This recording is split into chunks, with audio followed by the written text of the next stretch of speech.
Pemirsa, Presiden Joko Widodo Kamis siang menggelar rapat terbatas membahas penajaman program pembangunan kepariwisataan. Dalam pembukaannya, Presiden mengungkapkan ada kenaikan jumlah wisatawan pada tahun ini sebesar 2,87%.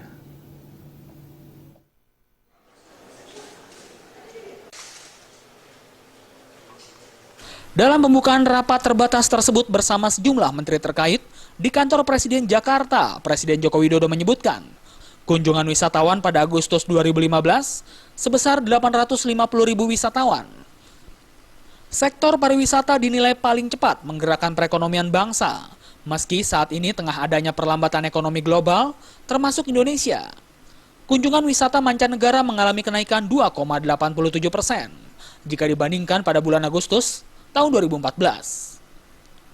Presiden Jokowi juga mengatakan kenaikan tersebut berbanding terbalik dengan negara-negara di kawasan Asia Tenggara pada sektor pariwisata yang mengalami penurunan.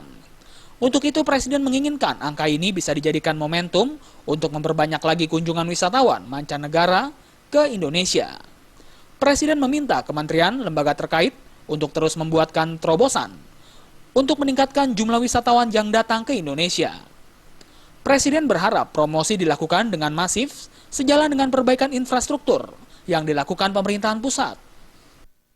Pariwisata yang catatannya saya terima pada bulan Agustus 2015 sebesar 850.000 wisatawan dan ini mengalami kenaikan 2,87% dibandingkan Agustus 2014. Data yang saya terima juga hampir di semua negara di Asia Tenggara ini menurun, tapi kita alhamdulillah.